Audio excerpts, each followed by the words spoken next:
बलि के लिए चुनी गई लीला ने हमेशा अपने दत्तक परिवार में खुद को बाहरी महसूस किया था। हवेली की भव्यता, लग्जरी कारें और आलीशान पार्टियां उसके साधारण बचपन से बिल्कुल उलट थीं।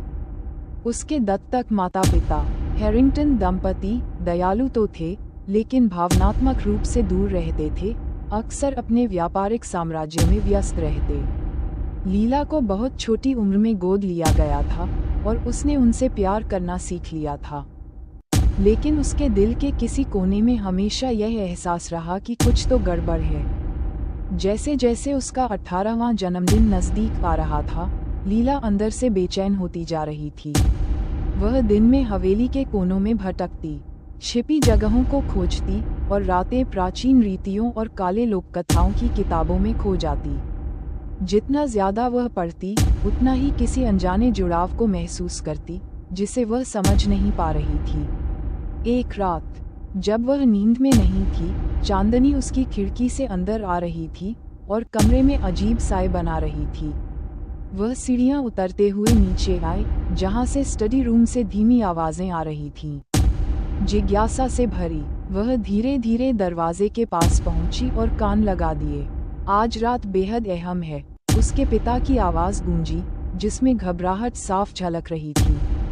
संघ को हमारी पेशकश चाहिए। अगर हम नाकाम रहे, तो हमारा सब कुछ खत्म हो जाएगा। लीला की रीढ़ में सिहरन दौड़ गई। वह और ध्यान से सुनने लगी। लीला जल्द ही 18 साल की हो जाएगी, उसकी माँ ने ठंडी और कठोर आवाज में कहा। अनुष्ठान तय समय पर होना चाहिए। हम अपनी हैसियत खोने का जोखिम नहीं उठा सकते। लीला का दिल तेजी से धड़कने लगा। अनुष्ठान, हैसियत, ये लोग क्या कर रहे थे? उसे लगा जैसे उसकी जमीन खिसक रही हो और उसकी पूरी दुनिया बिखर रही हो। अगले दिन, लीला का दिमाग उलझनों और डर से भरा था। अब वह उन बातों को जोड़ने लगी जो उसने पहले कभी अनजाने में सुनी थीं, सौदे और बलि जैसी फुसफुसाहटें। उसने संघ के बारे में खुद रिसर्च शुरू की और एक भयानक इतिहास सामने आया, धन और शक्ति के लिए की गई मानव बलियों की एक लंबी श्रृंखला। जैसे जैसे उसका जन्मदिन नजदीक आता गया, वह भय के बोझ तले दबती गई। उसने अपनी सबसे करीबी दोस्त मिया को सब बताया, जो सन रह गई। तुम्हें वहां से निकलना होगा, लीला। ये कोई मामूली पारिवारिक राज नहीं है, ये खतरनाक है। लेकिन लीला फंसी हुई महसूस कर रही थी। हैरिंगटन परिवार ने उसे सब कुछ दिया था, और अब वह समझ रही थी कि इसकी कीमत कितनी भयानक थी। उसे सबूत चाहिए था, ऐसा कुछ जिससे वह उनका सामना कर सके। अपने जन्मदिन की पूर्व संध्या पर, लीला ने उन्हें सीधे टकराने का फैसला किया। उसने हिम्मत जुटाई और स्टडी रूम में जा पहुंची, जहां वे अनुष्ठान की तैयारी कर रहे थे। ये बलि वाली बात क्या है? उसने कांपती आवाज में पूछा। हैरिंगटन दंपति ने एक दूसरे को देखा, उनके चेहरे पर कोई भाव नहीं था।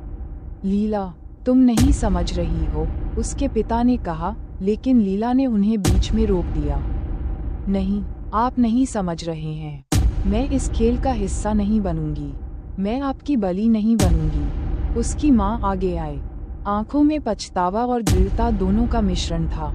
हमने ये सब तुम्हारी सुरक्षा के लिए किया, लीला। संघ ने हमें सुरक्षित रखा, समृद्ध बनाया। तुम्हें किसी मकसद के लिए चुना गया था। चुना गया? लीला ने थूका। मतलब मैं सिर्फ एक मोहरा हूँ आपके इस भयानक खेल में। दिल की धड़कनें तेज होती जा रही थीं।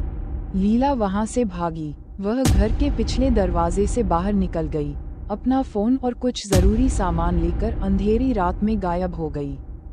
ठंडी हवा उसके चेहरे से टकराई, और वह तब तक दौड़ती रही जब तक हवेली की सीमा पार नहीं कर ली। पीछे से उसके माता पिता की पुकार सुनाई दे रही थी, लेकिन उसने मुड़कर नहीं देखा। उसे मदद चाहिए थी। मिया पास के एक डाइनर में उसका इंतजार कर रही थी। चिंता से उसका चेहरा सफेद पड़ चुका था।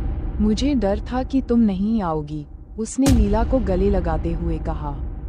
क्या हुआ? लीला ने कांपती आवाज में सब कुछ बताया। हमें पुलिस के पास जाना होगा। उन्हें सब जानना चाहिए, मिया के साथ। लीला ने पुलिस को रिपोर्ट दी।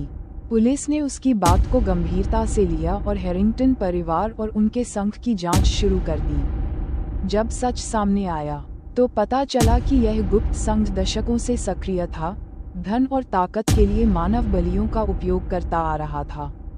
उसके जन्मदिन के दिन हवेली पर छापा मारा गया। लीला दूर खड़ी सब देख रही थी। जब उसके दत्तक माता पिता को गिरफ्तार कर लिया गया और उनका साम्राज्य मिट्टी में मिल गया। विश्वासघात का बोझ अब भी उसके दिल पर था, लेकिन उसे एक आज़ादी का एहसास हुआ।